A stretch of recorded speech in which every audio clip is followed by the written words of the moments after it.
السلام علیکم ورحمۃ اللہ وبرکاتہ۔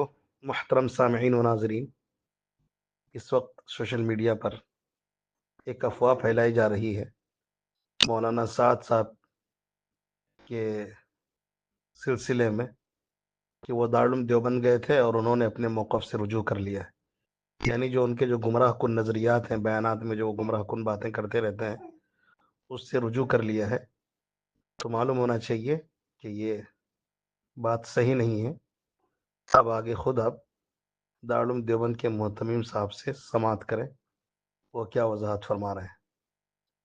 السلام علیکم، سن کر شیئر کریں۔ السلام علیکم ورحمۃ اللہ وبرکاتہ۔ وعلیکم السلام ورحمۃ اللہ۔ حضرت میں محمد اصغر گیریڈی جھارکھنڈ عرض کر رہا تھا۔ بولیے۔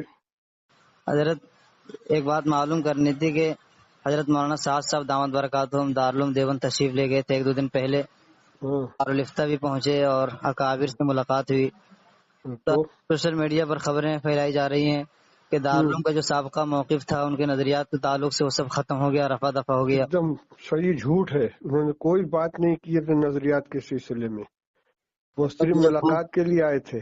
نہ مجھ سے کوئی ملاقات ہوئی ہے، وضاحت فرما دیں اس سلسلے۔ نہ مجھ سے کوئی ملاقات ہوئی ہے، نہ مجھ سے کوئی بات ہوئی ہے۔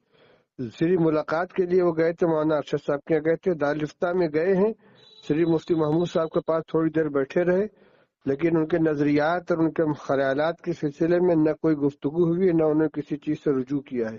دارالعلوم کا سابقہ موقف اپنی جگہ برقرار ہے، بالکل برقرار ہے، اس لیے کہ روزانہ ان کی نئی نئی باتیں پہلے سے زیادہ سخت آ رہی ہیں، چیلنج کر رہے ہیں وہ علماء کو، فتویٰ چھوڑ دینے کی بات کر رہے ہیں، فتویٰ مت دیکھو، ہم دل کی بات مانو، اس طرح کی باتیں کر رہے ہیں، کسی چیز سے انہوں نے رجوع نہیں کیا ہے۔